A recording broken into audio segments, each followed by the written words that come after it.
Hello, ladies and gentlemen. My name is Kurt, or Gert, and welcome back to Far Lands or Bust. This is episode 356. You'll find out. You'll find out what the Gert thing means in a few hours, perhaps a few hours ago, depending on how YouTube wants to treat this vidya. So let's grab Wolfie. He's pushing us along. He has no patience. No patience for waiting, and let us continue in a westward direction to the Far Lands. Like I said, episode 356. Hi, Creeper. Just passing through, don't mind me. No, I'm alright. I don't need any of your assistance. Continuing on. Episode 356. It is Friday, May 23rd, 2014. Did I get that right? I got that right. And that creeper has left us alone. Great success! And we're still raising money for Child's Play charity. Last episode we had exactly $2,000 this season, and today we have $2,055. 2 more donations coming in, getting us up to that amount for Season 5 of Far Lands or Bust. I do appreciate it. farlandsorbust.com is where you can donate. ChildsPlayCharity.org is where you can learn more about Child's Play Charity. But yeah, YouTube really barked up the upload of the last episode. It's the first time I've ever had. I was uploading, didn't change anything about my rendering or my video settings or anything. I was uploading. It went through processing, got to 95% processing, got stuck there for like an hour, and that's happened before, and sometimes it gets stuck there and it actually is processing and it just doesn't tell you. But no, this was stuck processing. I had all the description, title, and tags and everything in there, and then it said, boop, your video failed to process. And I'm like, excuse me? And it just said the only option was delete video. I'm like, oh, okay. And it's stupid because it doesn't give you the option to go in and, like, I wanted to recover the titles and the tags and the text so that I could, like, do it with the re-upload. But no. You are screwed, sir. You are screwed. So I was I made a little bit of, I was trying to quell the hype. What do I need? I need a boat over Mindcrack UHC Season 16. There were some rumors and hype, and I wanted the episode of Far Lands or Bust to go up an hour beforehand, and I was saying, gosh, I'm really having trouble getting up with the recordings after having a week off, and I actually am. As you can tell, all I'm now having is Far Lands or Bust and UHC. So I said, all I'm going to have is Far Lands or Bust this week, and, you know, maybe throw some people off the scent that UHC was coming. But that was not to be, because it borked the upload, so therefore Far Lands or Bust had to go up later. Hopefully this one can go up before UHC, because generally if you upload anything within the hours after a UHC episode, it's not going to get quite the views. Because, well, I suppose I suppose there's some people who just follow Far Lands or Bust and not the Mindcrack community, and you people are evil. No, but yeah, so that was kind of frustrating. So hopefully this works out. That was the first time that ever happened.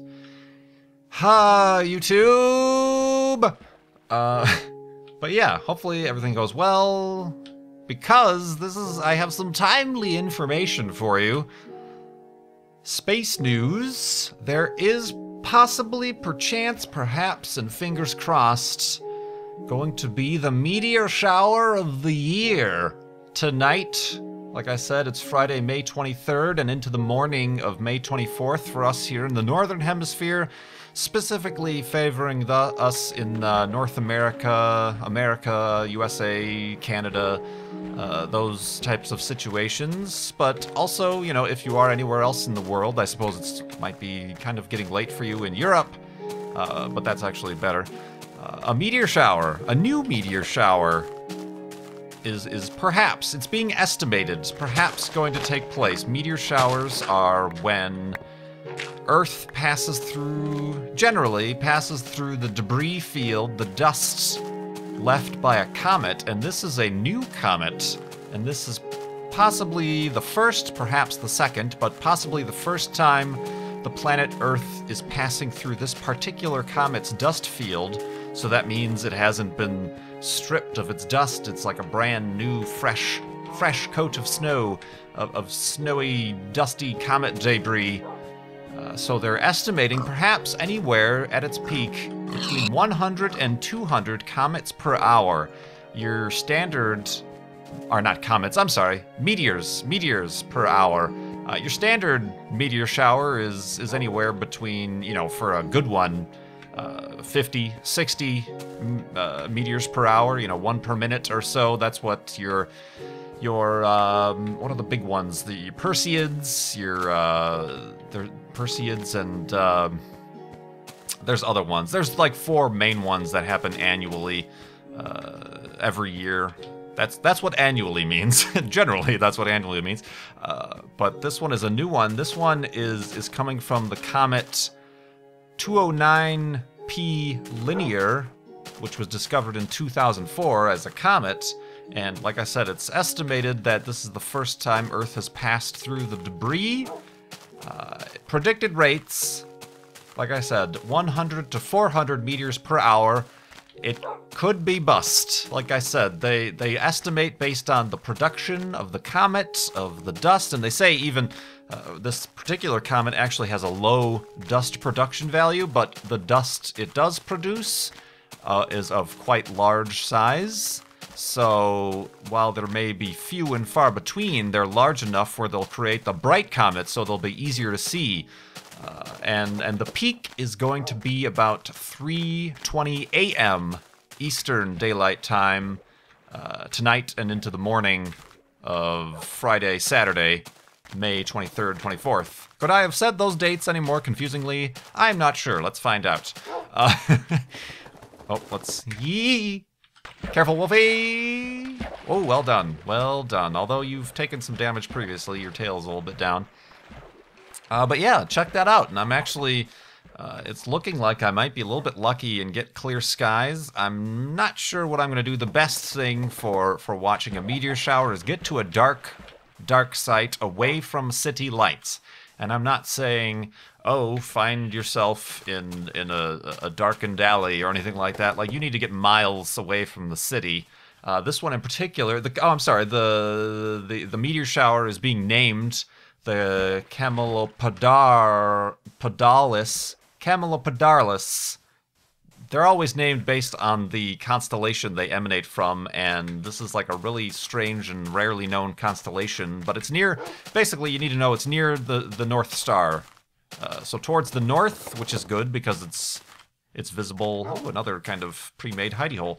It's to the north, which means it's visible all night, but like I said, the peak of most meteor showers is in the morning. That's because if you think about the geometry of how the Earth travels through the solar system, when it rotates in the morning before the sunrise is when it's actually facing the direction the Earth is traveling in the orbit. Can we all visualize this in our heads?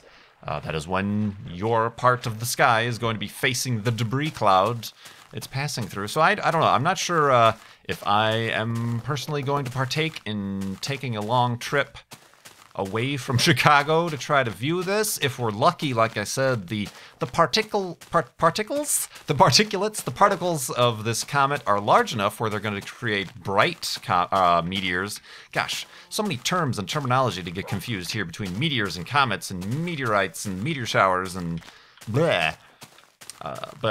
Yeah, hopefully they're bright enough where it's not going to require too much difficulty. But if you do get out into those dark areas, I'm talking farmlands, I'm talking, you know, far out, man, away from, you know, even any local lights. You know, you could say, oh, I'm far away, but if there's some street light, you know, 10 feet away from you, you're not going to see anything because your eyes aren't going to be able to adapt. So yeah, I'm not sure what I'm particularly going to do. To view meteors, you don't need a telescope. It's actually, you shouldn't bring a telescope. If you're looking through a telescope, you're not going to see the wide swath of the sky. You need to see, basically, find a spot where you have the widest view of the sky possible. Even though, like I said, they do radiate from this specific constellation near the North Pole, or the North Star, they can happen anywhere throughout the sky. So, like, this would be bad because you're only seeing half of the sky, you know, next to this tree. So avoid buildings, houses, and stuff. Get out your lawn chair if you've got Got a hammock or some sort of beach chair you can recline on. Beaches are good, as long as they're away from the city, obviously, because there's a big ocean out there where there isn't any light pollution. But good luck, I suppose, everybody, if you are going to try to check it out, and hopefully clear skies for you. It looks like clear skies for me. I might try to check it out. Yeah, I don't know if getting up at 3 a.m. is my cup of tea anymore, but we'll see. And hopefully that works out. So check that out. The Camelopardalids. Darlis? Is the S silent? I don't know. Meteors. Gosh, dang it. All right. I'm getting all my miles and my meters and my feet and my meteors and my comets all mixed up. Don't listen to the words that come out of my mouth.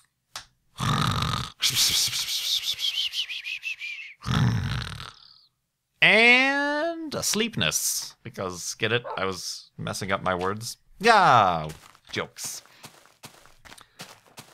So yeah, continuing on. Woo! Careful, Wolfie, careful, Wolfie, careful, Wolfie.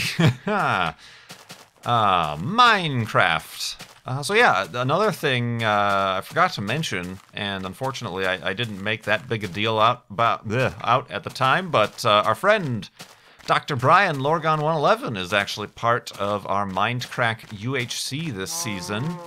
So check out his... I feel like that's a spawner down there. Hey guy! You're dead. Hello? Hello? Oh, that did nothing at all. Okay, no spawner. Never mind. Wolfie agrees. We didn't see anything, so we cannot further investigate such things as these. So yeah, Lorgon111. He's been a part... Unofficially, he's not obviously on Mindcrack, but he's friends of all of us, and he's been on the podcast a couple times, and so Brian Lorgon111 is part of Mindcrack UHC. We did random teams. If I had a choice, I would have obviously wanted to be on a team with him for UHC. Never done that before, but randomly selected teams through Minecraft has a random team selection thing. I got paired up with Doc and Pyro. Brian got paired up with Milby and BTC, so very interesting teams. And we're using the new snapshot that has the border that automatically shrinks, which is the first time we've ever used any sort of, there have been plugins in the past that do that, but this is the first time in a Mindcrack UHC we've ever used anything like that. Of course, Dinnerbone is also a part of this season, and he's the one who put that into the game. So very cool stuff. So check out Mindcrack UHC. First episode went up on Wednesday. Second episode, and keeping my fingers crossed that Farlands Bus goes up on time, should be happening an hour or so after this video goes live. I would appreciate you guys checking that out. I missed the last UHC, so you guys should be hankering for some KurtJMac UHC action. The Iron Curtain. KurtJMac. So making all these jokes that none of you are going to get. Indeed. What else did I want to talk about? There was something else I wanted to talk about that I'm not quite sure I remember. Woof. Okay. Wolfie says, get on with it. So I will get on with it. I've been getting a few questions, finding some new followers. I had no idea, but apparently some BuzzFeed video featured Farlands or Busts, talking about Minecraft, and Will Wheaton was a part of it, so that's kind of weird, but I suppose maybe there's a few people finding Farlands Bust through that thing. Hello? The jitteriness here that you're seeing when I'm walking sideways is not lag. That is due to me being so far out, man. Of course, in that video, they said I was 700 kilometers from spawn. No. I'm now 1,400,000 some odd kilometers from spawn. That is an old number. But from being that far, you get these errors in the accuracy of where the player is, and you get the bobbliness, mostly seen when we're walking on two axes like this. That's simply, if it's better illustrated looking at the box selection. This little black single pixel outline outlines whatever block you have selected, and that normally, when you're within the realm of staying near spawn, like most sane players of Minecraft do, that's normally exactly matching with what the block you're looking at. I'm so far out that the calculations as to where I am and where the blocks are is so far off that the block selection is off, and that also corresponds with the strange jitteriness. Not that big of a problem when I'm walking straight west as I am, but a little bit more of a problem if I'm walking sideways like this. It's weird and jittery. Some people say that makes them sick. I apologize. You are not cut out for walking to the far lands. I have taken on this task so that you don't have to. Oh, man. It was funny, I saw a comment that somebody realized since I record and upload this to YouTube, and I have to edit and upload these to YouTube, and render them and whatnot, I'm actually, kind of a weird philosophical thing, but because of that, I'm actually walking to the far lands twice. Because I record an episode real time, and then I edit it and have to watch it through to make sure everything recorded properly and whatnot. So I'm actually reliving things twice. It's like, careful, Wolfie. It's like Groundhog Day here or something. So I'm living the experience of walking to the far lands twice. So yay! Oh man, floating block of ice? No. So yeah, that's happening. I've been going since March 2011. This is Minecraft Beta 1.7.3. The last version of Minecraft to actually include the Farlands, something else that BuzzFeed video forgot to mention, and also they forgot to mention the whole charity thing, the fact that we've raised over $270,000 for charity in the past 3 years, for Child's Play charity specifically, and this year, as the days go on, I am indeed going to be including other charities and other causes that Farlanders can support as we continue walking to the Farlands. Indeed. Let's make a boat here. And speaking of charity and donations and whatnot, whoa, careful, Wolfie. I am going to answer some questions from Child's Play charity donors. Woof. Where are you at? There you are at. There you are at. Back up on the water. And away we go. So yeah, let's answer some questions. I suppose on topic with the space news I had earlier. From Callum, do you think humans will land on Mars in our lifetime? I've answered this question many times before. If so, will it be a private or government-backed landing that manages the feat first? Well, I suppose it depends on which lifetime you're speaking of. If you're speaking of my lifetime in my early 30s, I'm becoming less and less optimistic of that fact. It used to be thought, or I used to think, or it used to be estimated that it would be people perhaps in my generation who would land on Mars. If you consider kind of the astronauts, what's the word I'm looking for? Career. Generally they become astronauts maybe in their early 30s. Mid-30s, I'm kind of looking at the Apollo astronauts. They all were the same age, and they all landed on the moon when they were... how old were they? 39? So, generally they become astronauts in their early 30s, and that's kind of similar to what the current class of astronauts are. And then they train and do this or that or the other. They might have a few minor space flights, but then their main missions happen maybe 10 years later. So around, I think they were all 39 is what Armstrong, Aldrin, and Collins were. They just also happened to be born in the year 1930 or something like that. But, so yeah, that would make sense. 1969. Yeah, okay. Mathematics. I do it in my head sometimes. So yeah, it normally was estimated that it would be my generation who would be making that trip, but things have not transpired so. So yeah, I'm not sure. I would hope so, possibly in our lifetime, in my lifetime. It's perhaps going to be those people who are in perhaps the first grade right now. Perhaps the generation that is my nephew Goober, if you remember Goober from the Mindcrack episode. That I recorded with him. Perhaps, perhaps not. I'm not sure. That is very difficult to say. Will it be private or government endeavor? Wolfie, you need to sharpen your teeth. You're having problems killing these pigs. How are you doing on health? We'll do one more. There we go. Much better. And that is just hey, yep, have a seat, and have a eat. Will it be private or government? I'm not sure. I feel like if it is government, it has to be a conglomerate of nations. It would be very difficult for one nation. No, it wouldn't, honestly. We have the money. We're just spending it in different places. Perhaps the wrong places in many cases. You can make the argument for. But just as far as politics are concerned, if you look at the International Space Station and even the International Space Station, the cooperation part of international is kind of not going so well. But yeah, that I think would be the only way it would transpire. Private? I'm not sure. Elon Musk has a pretty good head start with that endeavor. I mean, he is very motivated. He says he himself wants to go to Mars.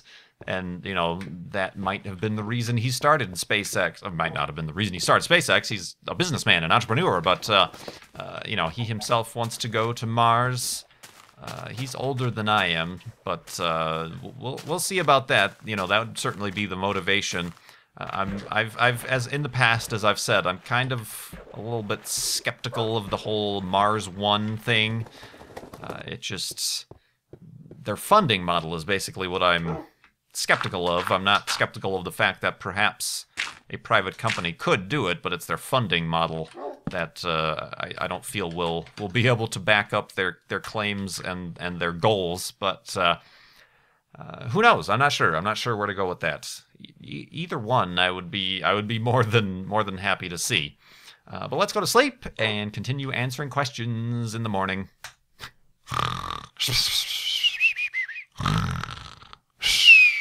And awakeness. Indeed. From Pigpen, with their donation, asked if there was a space camp for adults, would you go? I think there is a space camp for adults. I think it's at Space Camp. I'm not sure. I don't know. There have been a few, like I always talk about these NASA tweet-ups and socials. There have been a few socials, tweet-ups, invites at Space Camp. They have like a day at Space Camp that they invite Twitter followers and social media people to go, and they show them through what Space Camp is all about. It's, you know, it's basically it's a social marketing technique, I suppose, to spread the word about Space Camp. And I think there is an adults program. I'm not sure what's involved in that particularly. I'm sure it's not cheap. I don't know. I would participate in one of those social thingies if they like invited people. That would be kind of cool to do. But yeah, I'm not sure. Never had the pleasure of attending Space Camp as a kid. Ooh, look at that tree. Not quite as majestic as that one we found on top of that peak during walk-a-thon, but that's kind of a cool tree. Tree on a wire. Man on a wire, tree on a wire. How am I doing for coal? All right for coal.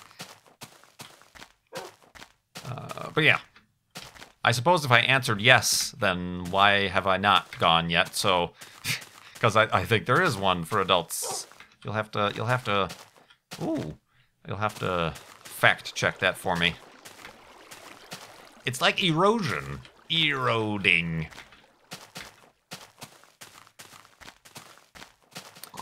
Ba-ba-ba-ba-ba. From Ranok. Would you ever get a dog? Oh, I thought that was a chasm, a hole, a cliff edge. Would you ever get a dog in real life? Possibly, perhaps, and yes. Woof. If so, what would you name it? I don't know. I don't know what I would adopt a dog from a shelter. And generally those come with their own names, whether or not they're from their previous owners or the shelter themselves named them. I'm not sure what the specific protocol is with that. I'm sure if it was a puppy and it had a name, you could train it to have a different name, but an older dog might be kind of stuck. Obviously, the dog doesn't know that that's its name. To it, when you say its name, that just means come here, or, you know, whatever, or you know, it's just some sort of command that it recognizes a series of syllables, like Wolfie. He doesn't recognize his own name. So yeah, I'm not sure like if you can like adopt a dog and you don't like the name, if you could change the name of the dog. I'm sure with proper training and obedience, you probably could get a dog to understand a different name, but I'm not sure what the, like I said, what the protocol or what the going theories are about whether or not that's a good idea. So yeah, I'm not sure what I would name it. Have you ever? Oh, okay. The questions shift from the dog questions. So yeah, I think I would like a dog. I would probably in my hello, piano. I would probably wait until I have a place with a yard. I know there are certain breeds of dogs that do okay in condos, apartments, and whatnot. But just for simple logistics, being able to just open the door and let the dog go out in the yard is much easier than having one confined to a smaller living situation. Plus, I'm not a big, I mean, I'm sure they're great, but I'm not a big fan of small dogs, tiny dogs. I'm talking your miniature, your little, what are like the really tiny, whatever the tiny dogs are. And I'm not a fan of big dogs either. I feel like big dogs are very clunky and, and I don't know. Medium-sized dogs between your corgis and your dog I really like is the Australian cattle dog, the blue heeler type dog. I just like the color and the makeup of that dog, and those can get quite big actually sometimes. But I've seen actually there are corgi cattle dog mixes that are quite awesome if you can find one of those. But yeah, somewhere in between there. Although I know cattle dogs probably aren't the best first dog because they are kind of high maintenance. They do require a lot of intellectual stimulation, or else they'll go on a rampage and destroy and destruct things. I don't know what kind of dog. Wolfie's a wolf, obviously, but over the thousands of years of domestication, what would he be considered? Some sort of I don't know. I don't know. I have no idea. Just very generic wolf dog sort of thing is what Wolfie is. But yeah, that answers those questions. Have you ever been recognized, not including conventions? Yes, I told that story already at a coffee shop recently, and that was really the only time. Do you finally, you never really talk about your friends outside of YouTubers. Do you have a close friend? I don't talk about them because they don't exist. I don't, I've mentioned many times, I don't keep in touch with anybody from college, definitely from high school. Gross. Why would I want to remind myself about that? You know, I had a few friends in college, but like I said, just kind of lost touch. I don't do the Facebook thing or anything like that, so I'm not keeping up with friends like that. So yeah, the reason I don't talk about them is because they do not exist. And it's not because I'm like, oh, I'm so lonely, I need friends. That's quite all right. As somebody who is introverted, it's not that, you know, I don't need daily activities with friends or anything like that. Not that like any of my friends were bad people or I didn't like them or anything. I just you know, go have different interests, different paths on which life takes us. And you just lose touch or whatever. So yeah, I would consider my YouTube friends my real friends, you know, and we hang out on the internet and play video games, and every once in a while maybe there is a convention where we can meet up in real life, and I suppose some more than others like doing that, you know. I suppose your Paws and your Goods and, you know, people like that go to a lot of conventions because perhaps they like getting together in person more so than over the internet. And maybe I'm not quite in line with that exactly, but yeah, that's why you never hear about them, because they are invisible. Let's see, another question. This one from Daniel, not Vintage Beef. Oop, that's probably a spawner. Too bad, can't see it. Has Wolfie ever died? Technically, no. As far as the storyline is concerned, no. He has disappeared. Famously once during the second Flub-a-thon, due to a glitch. And then in the last Flobathon, he disappeared because the game froze because I didn't take a break, and the memory leak that exists in this version of the game took over, and had some problems there. And then when I reloaded, because of those timey-wimey wibbly-wobbly things, he disappeared. But no, he has never died. You'll have to trust me on this, but he has never died. And you know, people say, oh, he's probably died, and Kurt's loaded the backup and re-recorded that episode. No, that would be, first of all, a pain in the butt to do. Hey Wolfie, I often get on a frame of thought or talk about topics, and if I were to have to re-record things, you would know, because it would sound rehearsed, like I've talked about these things before, and I wouldn't be getting things mixed up, like meteor and comet and feet and miles and stuff like that. But yeah, you'll have to trust me that he has never died in any recording, you know, and I've never restored a backup for any reason other than technical difficulties. Yeah, spinning around in circles there. He's never died. I've never died. I suppose that's another question people keep asking in the comments, new subscribers or followers of Far Lands or Bust. I've never died in Far Lands or Bust. As far as my player is concerned, in this world, in this save, I've never died. Came close quite a few times, but never died. I don't know if that's a requirement. I'm not saying, ooh, I need to reach the Far Lands without dying or anything like that. It's just kind of one of those streaks that has kept up as we continue on here for the past 3+ years now. So that's pretty crazy. Let's see. Is there any blah blah blah blah blah?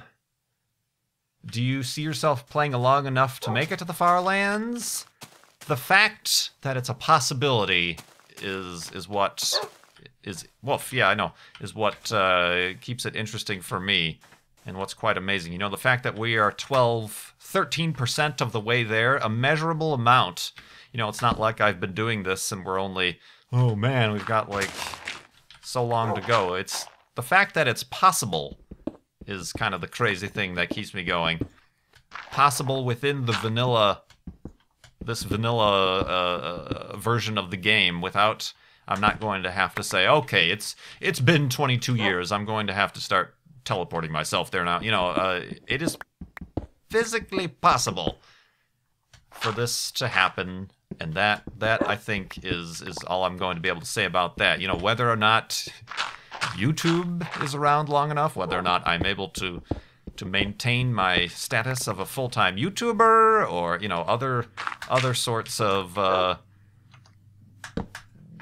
the word I'm looking for? Other sorts of situations may arise or fall during the journey that influence it, good or bad, I'm not sure, but just the fact that it's possible says, yes, I do think it's possible. That's the answer to that question. It's possible. I do find myself wanting to play long enough to make it to the Far Lands. If not, how do you think the series will end? Never. No, I don't think about that. That's not even a contingency plan. So I hope you guys don't have any other contingency plans other than continuing to watch Far Lands or Bust, for which I thank you for following along, watching, liking, commenting, subscribing. Don't forget to subscribe if you've been watching. That always helps. It's a nice thing to see that number go up, even though I know it's somewhat superficial. It helps me to realize, okay, I can continue doing this and I can continue feeding myself. And I'm not just doing Far Lands or Bust, I suppose, for new people. It's not like I'm earning a living just doing this. We're having other videos go up on the channel. Mindcrack, UHC, although in this past week there is not that much evidence to support the fact that I have other videos going up, but be patient. It will come. And yeah. Above all those things, thank you very much for donating to Child's Play charity. You can keep doing that at farlandsorbust.com. Have a good weekend. If you have clear skies and you're in the Northern Hemisphere, go outside, try to see some meteors. Awesome stuff indeed. My name is Kurt, or Gert. Thanks so much for watching. I will see you next time.